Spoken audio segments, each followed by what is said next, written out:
The Ransom of Red Chief. By O. Henry. It looked like a good thing. But wait till I tell you. We were down south, in Alabama, Bill Driscoll and myself, when this kidnapping idea struck us. There was a town down there, as flat as a pancake, and called Summit.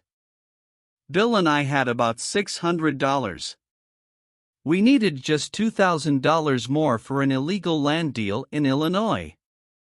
We chose for our victim the only child of an influential citizen named Ebenezer Dorset. He was a boy of 10, with red hair. Bill and I thought that Ebenezer would pay a ransom of $2,000 to get his boy back. But wait till I tell you. About 2 miles from Summit was a little mountain, covered with cedar trees. There was an opening on the back of the mountain. We stored our supplies in that cave. One night, we drove a horse and carriage past old Dorset's house. The boy was in the street, throwing rocks at a cat on the opposite fence.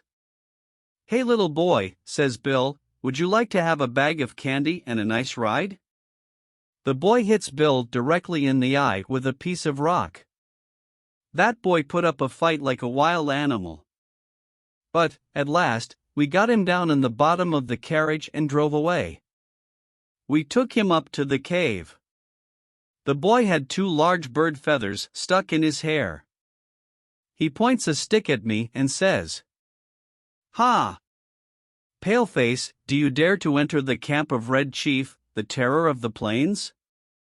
"He's all right now," says Bill, rolling up his pants and examining wounds on his legs. "We're playing Indian. I'm Old Hank, the trapper, Red Chief's captive. I'm going to be scalped at daybreak. By Geronimo! That kid can kick hard."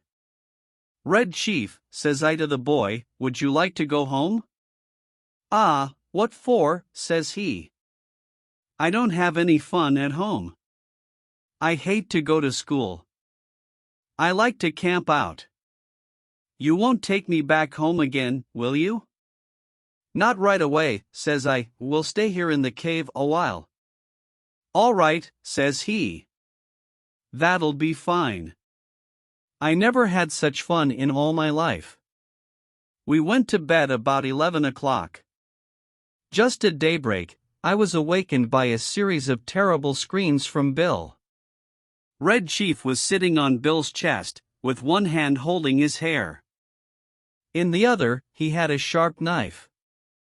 He was attempting to cut off the top of Bill's head, based on what he had declared the night before. I got the knife away from the boy. But, after that event, Bill's spirit was broken. He lay down, but he never closed an eye again in sleep as long as that boy was with us. Do you think anybody will pay out money to get a little imp like that back home? Bill asked. Sure, I said.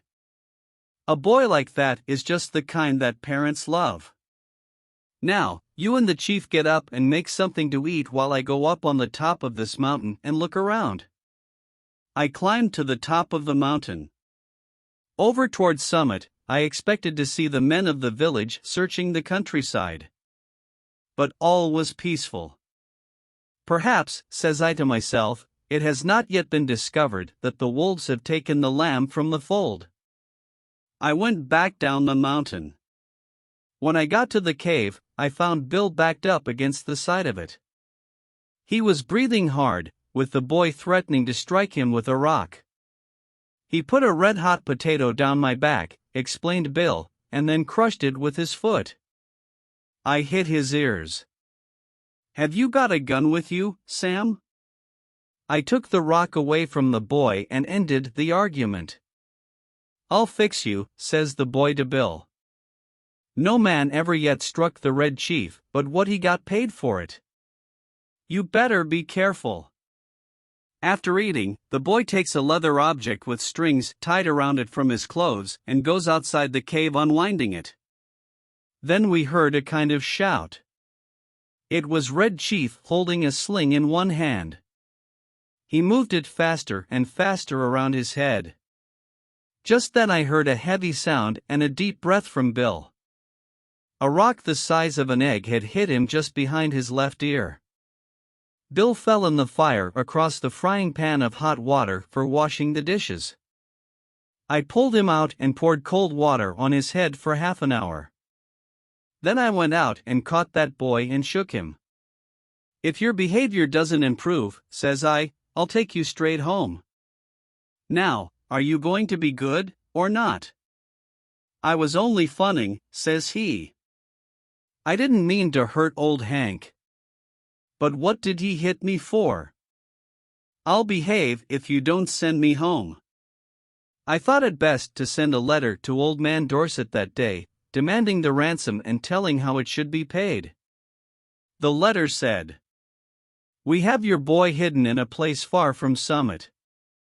We demand $1,500 for his return, the money to be left at midnight tonight at the same place and in the same box as your answer. If you agree to these terms, send the answer in writing by a messenger tonight at 8:30. After crossing Elk Creek, on the road to Poplar Cove, there are 3 large trees. At the bottom of the fence, opposite the 3rd tree, will be a small box. The messenger will place the answer in this box and return immediately to Summit. If you fail to agree to our demand, you will never see your boy again. If you pay the money as demanded, he will be returned to you safe and well within 3 hours." I took the letter and walked over to Poplar Cove. I then sat around the post office and store. An old man there says he hears Summit is all worried because of Ebenezer Dorset's boy having been lost or stolen. That was all I wanted to know. I mailed my letter and left. The postmaster said the mail carrier would come by in an hour to take the mail on to Summit. At 8:30, I was up in the 3rd tree, waiting for the messenger to arrive. Exactly on time, a half-grown boy rides up the road on a bicycle. He finds the box at the foot of the fence. He puts a folded piece of paper into it and leaves, turning back towards Summit. I slid down the tree, got the note and was back at the cave in a half hour. I opened the note and read it to Bill. This is what it said. "Gentlemen, I received your letter about the ransom you ask for the return of my son. I think you are a little high in your demands. I hereby make you a counter-proposal, which I believe you will accept.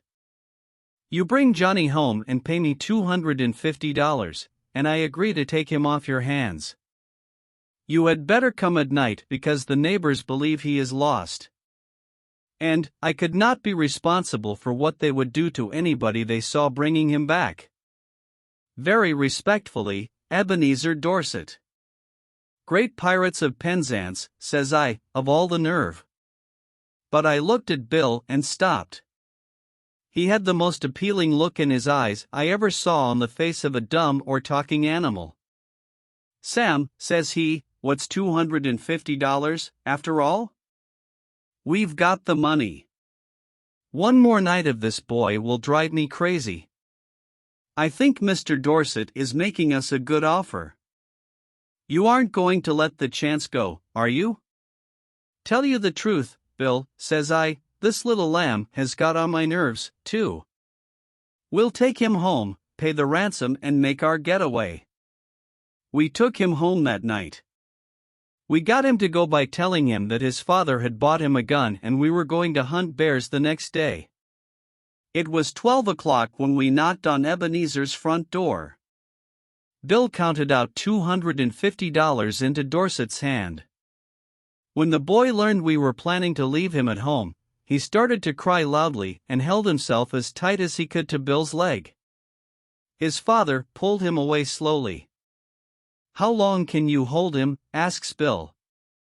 "I'm not as strong as I used to be," says old Dorset, "but I think I can promise you 10 minutes. "Enough," says Bill. "In 10 minutes, I shall cross the central, southern and middle western states, and be running for the Canadian border."